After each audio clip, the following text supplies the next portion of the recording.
नमस्कार, capital TV की special story देख रहे हैं आप और मैं हूं आपके साथ राजप्रीत कौर। आज के स्पेशल स्टोरी में आपको दो खबरों के बारे में विस्तार से बताएंगे। पहली खबर में आपको बताएंगे कि कैसे अयोध्या राम मंदिर में AK-47 की गोली PAC जवान के सीने के आर पार होने से श्रद्धालुओं में हड़कंप मच गया। दूसरी खबर में आपको उमेश पाल के घर हुई बमबाजी के बारे में रूबरू करवाएंगे। आज आपको इन दोनों मामलों के बारे में विस्तार से बताएंगे, तो बिना देरी किए चलिए शुरुआत करते हैं। PAC जवान के सीने के आर पार हुई गोली, श्रद्धालुओं में मचा हड़कंप। उमेश पाल के घर फिर हुई बमबाजी, पुलिस ने लिया तगड़ा एक्शन। दरअसल अयोध्या के श्री राम जन्मभूमि परिसर में गोली चलने की खबर है। बताया जा रहा है कि वहां तैनात PAC के प्लाटून कमांडर को संदिग्ध परिस्थितियों में गोली लगी, जो उनके सीने के आर पार हो गई। अब उनकी हालत नाजुक है और उनको लखनऊ के ट्रॉमा सेंटर में रेफर किया गया है, जहां वो लाइफ सपोर्ट सिस्टम पर है। मीडिया रिपोर्ट्स के मुताबिक IG अयोध्या रेंज प्रवीण कुमार ने बताया कि गोली दुर्घटनावश चली थी। जवान उस समय अपनी बंदूक की नली साफ कर रहे थे, तभी उनसे गलती से उनका ट्रिगर दब गया और गोली निकलकर सीने के आर पार हो गई। पुलिस अब इस मामले में जांच कर रही है। घटनास्थल पर तैनात अन्य जवानों से भी घटना के बारे में पूछताछ की गई। जवान के बारे में सामने आई शुरुआती जानकारी के अनुसार 32वीं वाहिनी PAC के जवान का नाम राम प्रसाद है। राम प्रसाद अमेठी के निवासी है। वर्तमान में वो श्री राम जन्मभूमि की सुरक्षा में तैनात थे। मंगलवार को शाम 5:34 पर जब उनकी AK-47 से अचानक से गोली चली और इसकी आवाज अन्य जवानों व परिसर में मौजूद श्रद्धालुओं को सुनाई दी तो हड़कंप मच गया। हालांकि इस बीच कुछ सुरक्षा कर्मियों ने श्रद्धालुओं को पैनिक होने से रोका। कुछ ने जाकर फौरन राम प्रसाद को मंडलिया हॉस्पिटल में भर्ती करवाया। इसके बाद मेडिकल कॉलेज में ऑपरेशन के बाद गंभीर अवस्था में उन्हें लखनऊ रेफर किया गया, जहां फौरन उन्हें लाइफ सपोर्ट सिस्टम पर डाल दिया गया। अभी उनकी हालत नाजुक बनी हुई है। कुछ जगह बताया जा रहा है कि गोली आर पार हो जाने से उनके शरीर के कई अंदरूनी हिस्से को नुकसान पहुंचा है। हालांकि राम प्रसाद मंडलिया हॉस्पिटल में भर्ती है, पर यहाँ सोचने वाली बात यह है कि गोली गलती से लगी या फिर ये थी कोई साजिश। खैर, अब तो ये जांच के बाद ही पता चलेगा। चलिए आपको ऐसे ही कुछ और मामलों के बारे में बताते हैं और दूसरी खबर के बारे में बात करते हैं। दरअसल अभी खबर आई है कि प्रयागराज में उमेश पाल के घर के पास धुआं उठता देख सनसनी फैल गई। उमेश पाल के जिस घर के पास ये धुआं उठ रहा था, उसमें उनकी मां और पत्नी रहती है। ये घर सुलेम सराय इलाके में है। पुलिस मामले की जांच पड़ताल में जुटी है। पुलिस ने कुछ लोगों को हिरासत में लिया है। बता दें कि पिछले साल इसी घर के बाहर कार से उतरते समय उमेश पाल की हत्या कर दी गई थी। साथ में उनके 2 सरकारी गनरों की भी हत्या कर दी गई थी। तीनों हत्याओं का आरोप अतीक अहमद के गुर्गों पर लगा था। हत्याकांड के बाद से उमेश पाल के घर पर पुलिस फोर्स तैनात है।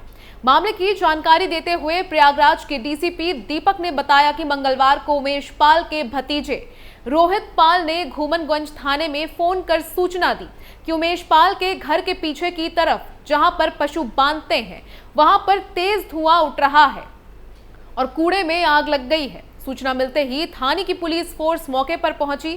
साथ ही ACP घूमनगंज भी मौके पर पहुंचे। खुद घटनास्थल पर जांच करने पहुंचे ACP घूमनगंज द्वारा जब जांच की गई तो उसमें यह तथ्य प्रकाश में आया कि कूड़े में किसी ने ज्वलनशील पदार्थ डाला है। उमेश पाल के परिजनों द्वारा पड़ोसी संजय पटेल और उसके अन्य साथियों पर शंका जाहिर की गई। मामले की गंभीरता को देखते हुए संजय पटेल और उनके अन्य 2 साथियों को हिरासत में ले लिया गया। मामले में वादी पक्ष से तहरीर लेकर पुलिस आगे की कार्रवाई कर रही है। घटना पर उमेश पाल की पत्नी जयापाल ने क्या कहा? उमेश पाल की पत्नी जयापाल का कहना है कि कुछ लोग हैं जो होली पर दिवाली मनाना चाहते हैं। इन लोगों से उनकी जान को खतरा है। घटना का CCTV फुटेज भी सामने आया है। जयापाल ने घूमनगंज थाने में अपने 3 नामजद पड़ोसियों संजय पटेल, अजय पटेल, रवि पटेल और 2 अज्ञात के नाम FIR दर्ज कराई है। पुलिस ने तीनों लोगों को गिरफ्तार कर लिया है। FIR में कहा गया कि ये तीनों पड़ोसी लगातार घर की रेकी कर रहे थे। इन लोगों से उनकी जान को खतरा है। एक साल पहले उमेश पाल की हुई थी हत्या। बता दें कि 24 फरवरी 2023 को प्रयागराज का घूमनगंज इलाका बमबाजी और गोलीबारी से गूंज उठा था। इसी दिन राजू पाल हत्याकांड के मुख्य गवाह उमेश पाल की घर के बाहर गोली मारकर हत्या कर दी गई थी। साथ में उनके 2 सरकारी गनरों को भी निशाना बनाया गया था, जिसमें उन दोनों की भी मौत हो गई थी। हत्या को उस समय अंजाम दिया गया था जब उमेश पाल कोर्ट से वापस घर लौट रहे थे। जैसे ही उमेश पाल अपने घर के बाहर कार से उतरे, तभी अतीक अहमद के गुर्गों ने उन पर गोली बरसानी शुरू कर दी। साथ ही अंदर और बाहर बम भी बरसाए। इस घटना के बाद पूरा प्रयागराज शहर दहल उठा था। प्रयागराज से लेकर लखनऊ तक हत्याकांड को लेकर कोहराम मचा था। बता दें कि इस हत्याकांड के 50 दिन बाद ही प्रयागराज में फिर शूट आउट देखा गया, जहां 3 शूटरों ने 18 सेकंड में 18 गोलियां दागकर माफिया अतीक और उसके भाई अशरफ को छलनी कर दिया। अतीक और अशरफ न सिर्फ राजू पाल मर्डर केस में मुख्य आरोपी थे, बल्कि उमेश पाल हत्याकांड में भी दोनों पर जेल से साजिश रचने का आरोप है। उमेश पाल हत्याकांड, मारे गए 6 आरोपी। उमेश पाल की पत्नी की शिकायत पर अतीक, भाई अशरफ, पत्नी शाइस्ता, बेटे असद, शूटर अरमान, गुलाम गुड्डू मुस्लिम और साबिर समेत 9 लोगों पर मामला दर्ज किया गया था। उमेश पाल हत्याकांड में शामिल 6 आरोपी मारे जा चुके हैं, जबकि अतीक की पत्नी शाइस्ता के अलावा 3 अन्य फरार हैं। अब जरा आपको ये बताते हैं कि आखिर हत्याकांड में शामिल इन 6 आरोपियों की मौत कैसे हुई। 27 फरवरी अरबाज ढेर। पुलिस ने 27 फरवरी को अतीक अहमद के करीबी अरबाज को ढेर कर दिया था। उमेश पाल की हत्या में शूटरों ने जिस क्रेटा कार का इस्तेमाल किया था, उसे अरबाज ही चला रहा था। अरबाज अतीक अहमद की गाड़ी भी चलाता था। हत्या में जिस क्रेटा कार का इस्तेमाल किया गया था, वो भी अरबाज के घर के बाहर मिली थी। 6 मार्च विजय चौधरी का एनकाउंटर। प्रयागराज के लालपुर इलाके का रहने वाला विजय चौधरी बाहुबली डॉन अतीक अहमद का कुख्यात शार्प शूटर था। उनसे ही उमेश पाल पर सबसे पहले फायरिंग की थी। विजय चौधरी को यूपी पुलिस ने 6 मार्च को प्रयागराज के कौंधियार से एनकाउंटर में मार गिराया था। विजय चौधरी का नाम शुरुआती एफआईआर में नहीं था। 13 अप्रैल असद और गुलाम का एनकाउंटर। अतीक के बेटे असद और गुलाम को 13 अप्रैल को झांसी में एनकाउंटर में मार गिराया गया था।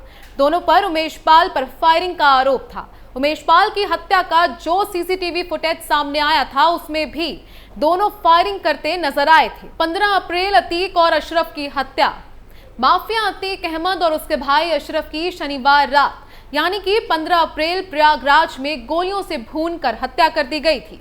पुलिस घेरे में इन दोहरे हत्याकांड को अरुण मौर्य, सनी और लवलेश तिवारी ने अंजाम दिया। तीनों पत्रकार बनकर पुलिस के काफिले के नजदीक पहुंचे और जैसे ही अतीक और उसके भाई अशरफ ने मीडिया से बात करना शुरू की, तीनों ने ताबड़तोड़ फायरिंग कर दी। इस दौरान करीब 18 गोलियां चली, जिसमें से 8 गोली अतीक अहमद को लगी। जानकारी के मुताबिक माफिया अतीक अहमद की हत्या के बाद से ही पुलिस लगातार उसकी पत्नी शाइस्ता को तलाश रही है।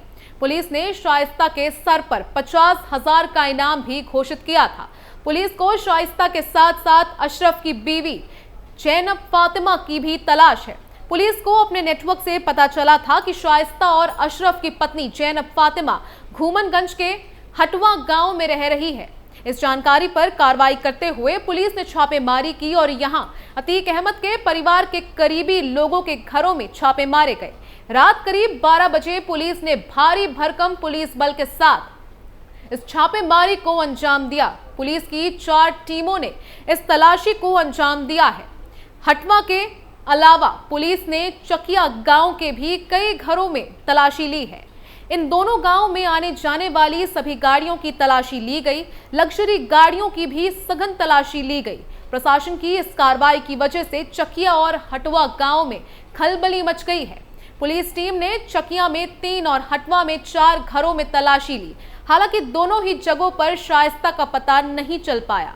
पुलिस फिलहाल बिल्कुल एक्टिव मोड में है और ऐसे मामलों पर तगड़ा एक्शन ले रही है ताकि हर एक अपराधी को उसके किए की सजा दी जा सके। वैसे आपका इस पर क्या मानना है, कमेंट कर हमें अपने विचार जरूर बताएं। इस स्पेशल स्टोरी में आज के लिए बस इतना ही। बाकी तमाम खबरों के लिए देखते रहिए कैपिटल टीवी उत्तर प्रदेश। नमस्कार।